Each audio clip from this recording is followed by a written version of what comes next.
This is day 9 of watching every movie on IMDb's top 250 list. And today the movie was The Good, the Bad, and the Ugly. Movie was made in 1966. It's a classic, as the old heads would call it, right? It had Clint Eastwood in it. As you know, he played the cowboy. This was the set of this movie was in the Western era, like what, late 1800s. I mean, cowboys with the hats, towns miles away from each other, people riding horses.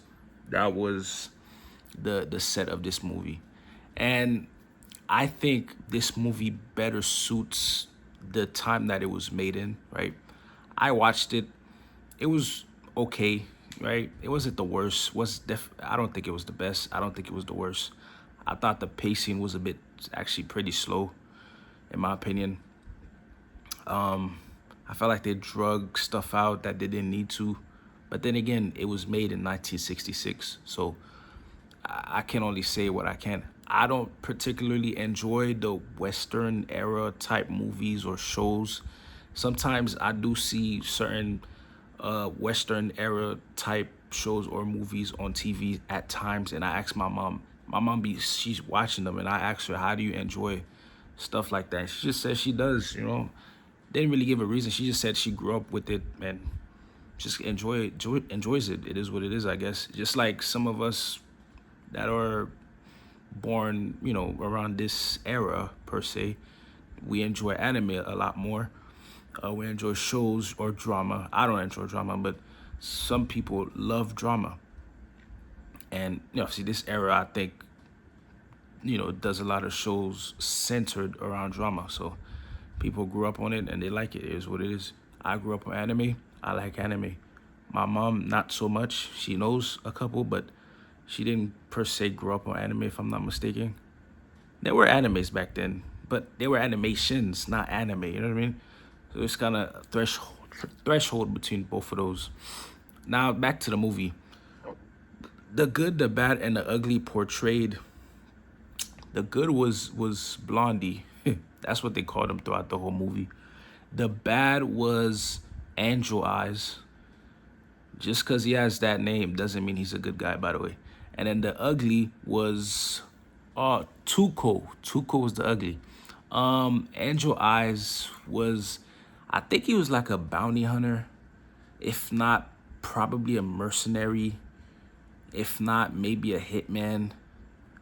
Or this guy was also an officer. He was doing a lot of things. Like the first couple minutes of the movie, he's taking somebody out for somebody else, and the person he's about to take out gives him $1,000 to go take out the person that gave Angel Eyes the job. But he still took out the guy that gave him the guy he was supposed to take out first. He took him out, then went back to the guy that paid him first. That's the first client. Went back to his house and took that client out because the other guy paid him $1,000. So he has this rule where he always completes his job, this, that, and the third. Okay. And then now we move on to Blondie. Blondie is running this scam with Tuco where Tuco is wanted for, I think it's $2,000. Like the first bounty on his head was $2,000. And then Blondie turns him in, and then they're about to hang him, right? And then or they pay Blondie, by the way. They pay Blondie, and right before they hang Tuco, they say this speech or whatever, and then Blondie sets up himself and then shoots the rope, and then Tuco falls on a horse, and the horse just rides away with Tuco. And then later on, they meet up and then split the money half. And then they ran it like maybe three other times up until Tuco's bounty went up to 3,000. They did it again, and it almost failed, but still succeeded. And then that's when Blondie was like, "Yeah, this is not gonna work out anymore. I'm gonna keep the money, and you just keep the rope around your neck, and I'm gonna go." Now this is where everything goes left. Now Tuco's angry, of course. So Tuco pretty much Blondie leaves him out 70 miles away from town. There's no water so he has to walk 70 miles back towards town where he's wanted to just get some water. And when he got there, he looked horrible. Skin dry, was going through it. Evidently got water, got supplies, and then was on his way to get revenge. Eventually, he finds Blondie and tortures Blondie.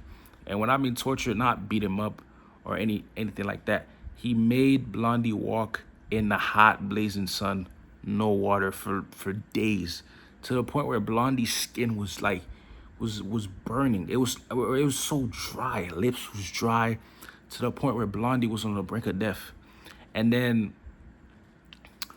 this chariot, right, with 4 horses dragging it, just comes out of nowhere. And then there's two to three guys in the back. 2 of them are dead. One of them is on his way to death, pretty much, right? And I think they were bank robbers. And one of them, the one guy that was on the brink of death, told Tuco that he'll give him $200,000 if he just gives him some water. And then so Tuco goes and get the water. And then Blondie, as he's like dragging himself just trying to find life, asks the guy on the brink of death, where's the money located? And of course, the guy tells Blondie, and then the guy dies. And then now Tuco sees that, but Tuco didn't hear where the money is, per se. So now Tuco's angry. So now he's having to take care of Blondie until Blondie is back up to his feet. But now, what's his name? Angel Eyes. At the beginning, Angel Eyes was looking for those dudes, or one of the guys that was in that chariot that died. He was looking for one of them, and he heard about the money from the first guy he went to take out. You know what I mean? And he heard about the money, went back to the first client that he had, and then obviously they talked about the money, but still ended up taking him out. But the whole time throughout the movie, Angel Eyes was looking for that guy that was in the chariot that died. And eventually Angel Eyes is obviously looking for the name. And then now Tuco and Blondie are now partners trying to find the money. And so is Angel Eyes. And of course, Angel Eyes does his due diligence, and then finds out Tuco knows about the money. And then he tortures Tuco. And then Tuco tells Angel Eyes that Blondie knows exactly where the money is. And then now they're going on like this whole adventure. Well, at least Blondie and Angel Eyes goes on this whole adventure.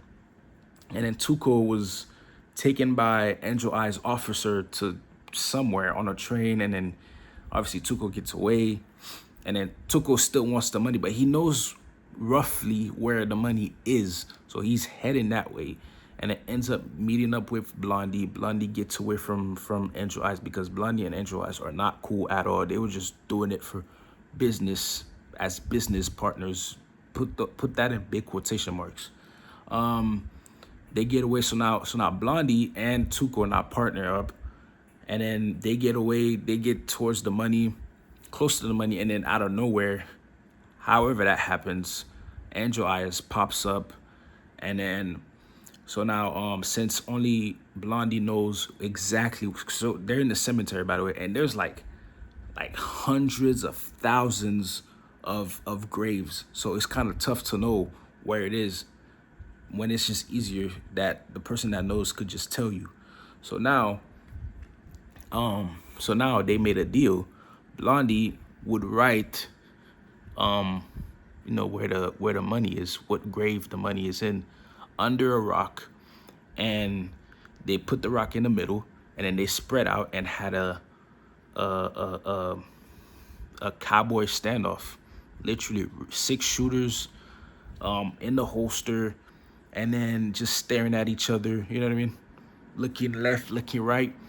And then obviously Blondie won. He's the main character. Draws his gun and then shoots Angel Eyes twice. And I think Tuco had like blanks in his revolver or something. I think not Angel Eyes. I think probably Blondie switched them out or something. Gun wouldn't shoot. And then, obviously, Angel Eyes is dead now. And then Tuco and Blondie dig up the money. And since Blondie is supposed to represent the good, he split the money in half and just got on his horse and galloped away. And then at the end of the movie, you saw on each face they put the ugly on Tuco, they put the bad on Angel Eyes in his grave. Literally, he's dead in a grave, and then they put good next to Blondie. Pretty much that's how the movie ended. I think it was okay. Wasn't that bad, to be honest, but I don't really enjoy movies like that because I'm too young for all this, man. On to day 10.